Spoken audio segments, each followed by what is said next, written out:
Y esto nos lleva también a entender qué le está pasando a la persona, ¿vale? ¿Qué le está pasando a la persona?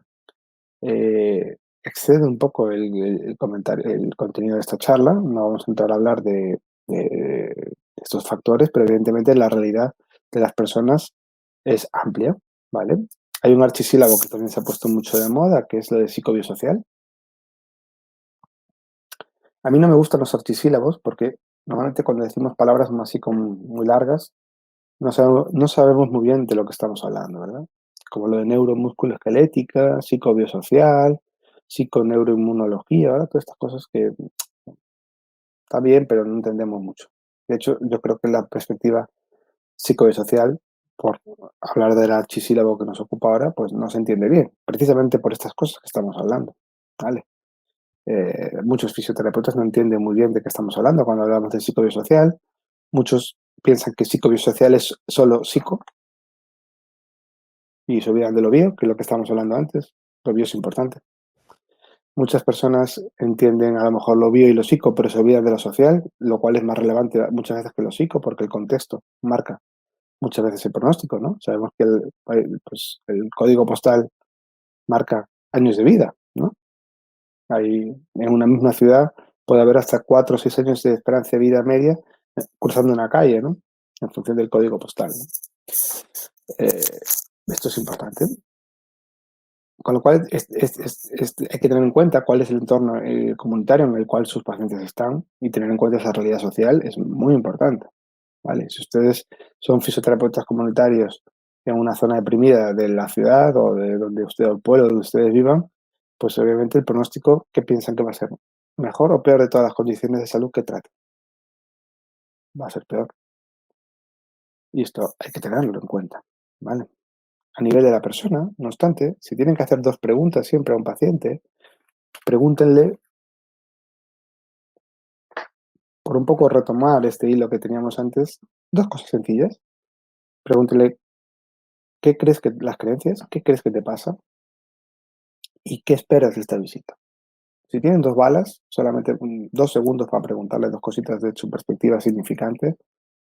¿Qué crees que te pasa y qué esperas de esta visita?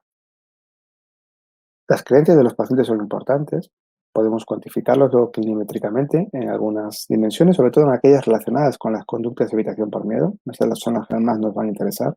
Porque muchos pacientes piensan que tienen una bomba de relojería, ¿verdad? En su espalda, para explotar, o en su espalda o en su hombro. Y a veces esa creencia no se correlaciona de manera directa con la realidad.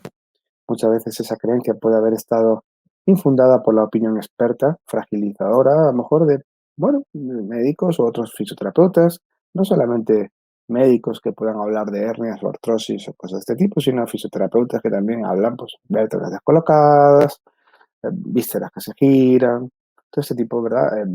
Músculos tensos, todo este tipo de lenguaje que lo decimos de buena fe, pero muchas veces los pacientes interpretan como quiera, ¿no? Un paciente que interpreta una hernia, diagnóstico radiológico de manera fragilista, va a interpretar de manera fragilista cualquier diagnóstico funcional que le demos nosotros, ¿no? Son gente aprensiva y vienen con miedo, porque muchos pacientes vienen con miedo a nuestras consultas. Igual que nosotros vamos con miedo a veces cuando vamos a los médicos, ¿no? Nadie va con gusto, salvo los hipocondríacos y los simuladores a los sanitarios, ¿no? Nadie va con gusto, yo opino, vamos. Entonces, salvo que tengas una gratificación secundaria, ¿no? Una recompensa perversa, pero eso es otro tipo de paciente, ¿no? Eh, ¿Qué está pasando? Significa esto, saber qué le está pasando al tejido, saber qué le está pasando a la persona, ¿vale?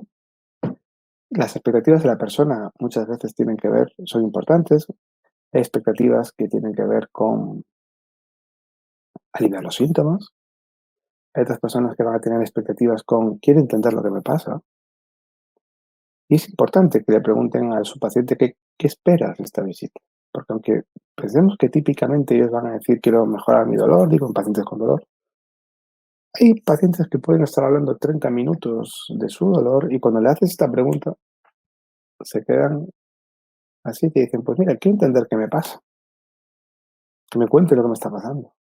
Entonces nuestro foco ahí va a tener que poner más en la intervención educativa. Cuando el paciente te dice que su primera expectativa es aliviar los síntomas, quiero que mejores mi dolor, quizás nuestro foco inicial tiene que ser en modificar síntomas en la manera de lo posible, para generar esa alianza terapéutica en el corto plazo. Toda relación humana se basa en la confianza y todos los códigos de toda relación humana se establecen al principio, ¿no? Yo opino que al principio es cuando se establecen los códigos en toda relación humana. En tu fisioterapeuta tienes que confiar desde el principio, ¿no? Ustedes seguro que en sus amigos confían al 100%, si no, no son amigos, ¿no? No confías a un 70% en tu esposa o en tu esposo, ¿no? O confías o no confías, ¿no? Un 70, un 80%, ¿verdad? En tu fisio también, confías o no confías. Y muchas veces esa confianza se establece al principio con hechos, ¿no? Si mi primera demanda es aliviarme el síntoma, si yo soy capaz de aliviarte el síntoma, yo confío en ti. Y va a ser más fácil que tú luego me cuentes otros, otra- otras fases de la rehabilitación porque ya sé, ya confío en ti, ¿no? Si mi primera demanda es entender qué me está pasando, antes de modificar mis síntomas, cuéntame, explícame qué me está pasando. ¿Vale? Ese sistema mesolímbico dopaminérgico, ¿no? Dopamina.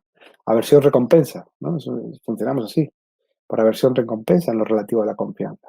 Y además eso sí que es dicotómico. Lo que no es aversión es recompensa, ¿no? O sea, no medio confío o confío. Es intangible, es blanco o negro. Y eso sí que es blanco o negro. Si mi primera demanda es enséñame unos ejercicios. No me cuentes otras historias o no me des unos masajes. Yo quiero que de esta sesión me enseñes unos ejercicios para aliviar los síntomas, enséñame unos ejercicios. Luego ya me contarás, luego ya me darás masajes o luego ya me darás otras historias, pero enséñame los ejercicios, ¿vale? Si mi demanda es ejercitar, ¿vale? Evidentemente, desde ahí podemos crecer un poquito mejor y nuestros procesos de rehabilitación son largos. Entonces tenemos que tener las cosas muy claras desde el principio, ¿vale? Para poder luego salir de zonas de confort del paciente, es esa confianza. ¿Qué le está pasando al tejido? Manda inferencias al pronóstico, genera una buena alianza terapéutica en base a las creencias y las expectativas del paciente, lanza puentes al pronóstico, lo cual ya vamos uniendo puntos. Y a nivel de disfunción, ¿qué propuesta vamos a ver aquí? A nivel de disfunción hay millones de propuestas, ¿vale? Pero nosotros vamos a ver aquí, y ahora quiero unir con este punto de salud pública, una propuesta de disfunción energética, ¿vale? Disfunción energética. Cuando hablo de energías, no piensen que estoy dando un Reiki ni cosas de estas, ¿eh? Energética es ATP, ¿vale? Energía, ¿vale? Energía. La que vehiculizada por la ATP, MET, el equivalente metabólico. Esa es la energía que nosotros vamos a utilizar como agentes de salud pública, ¿vale? Y sin desmerecer otro tipo de disfunciones, vamos a hablar de esta aquí, ¿no? La pregunta que tenemos que responder a este nivel, en ese sentido, es ¿qué está pasando? ¿Vale? Es ¿el paciente administra bien su energía, sí o no? Esa es la pregunta. ¿Administra bien su energía el paciente? Tanto a nivel cardiorrespiratorio como a nivel neuromuscular. ¿Sí o no? Normalmente no, ¿vale? Pues suelen ser pacientes por eso, ¿no? Aunque también es cierto que hay pacientes muy, muy fuertes, ¿eh? Muy, muy fuertes y son pacientes. Eso también quiero dejarlo claro y lo veremos precisamente con el dolor sacroiliaco, pues un ejemplo. ¿Vale? ¿Qué está pasando a nivel del tejido? ¿Qué está pasando a nivel de la persona? ¿Qué está pasando a nivel de la disfunción, en este caso energética? Y la segunda pregunta que tenemos que hacernos ¿es todo modificable? La respuesta es no. La respuesta es no.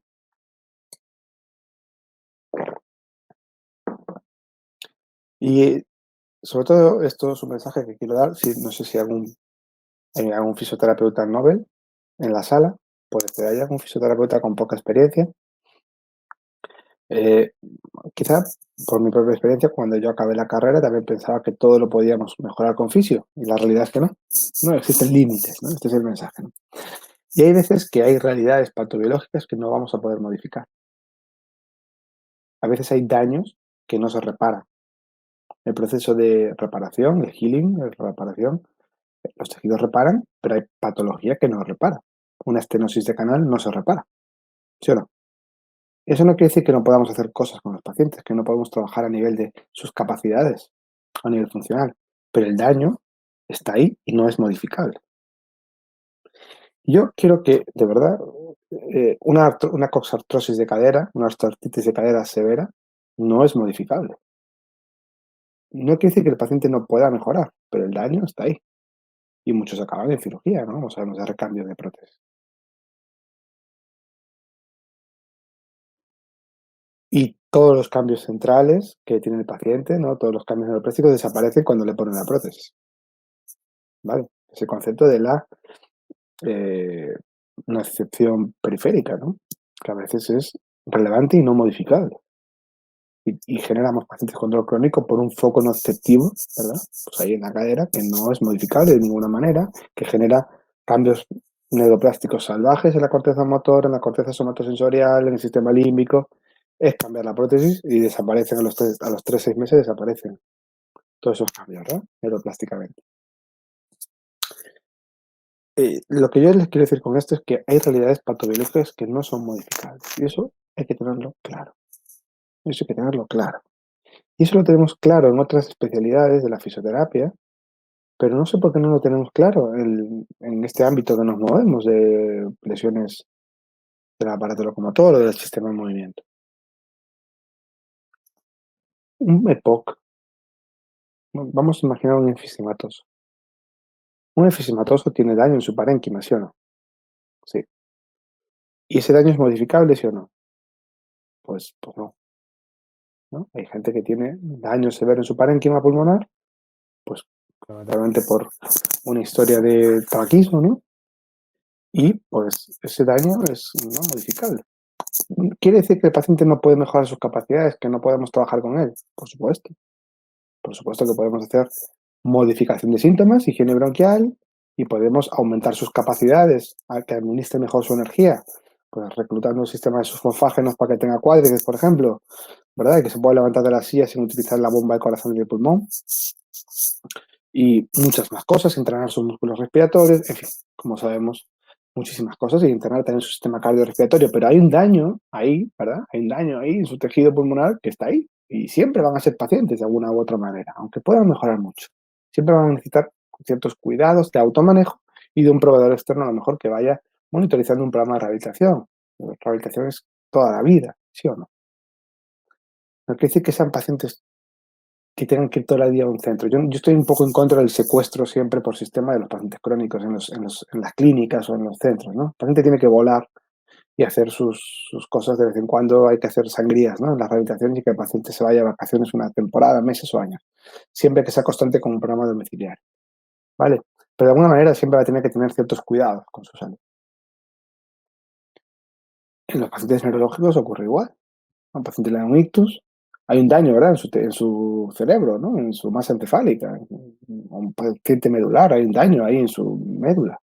Paciente no quiere decir que no podamos mejorar igual, pero hay un daño ahí, ¿verdad? Que marca el pronóstico. ¿O acaso no marca el pronóstico el daño en el parénquima del enfisema? Por supuesto. ¿Y no marca el pronóstico el daño cerebral en el paciente con ictus? Obvio, obvio.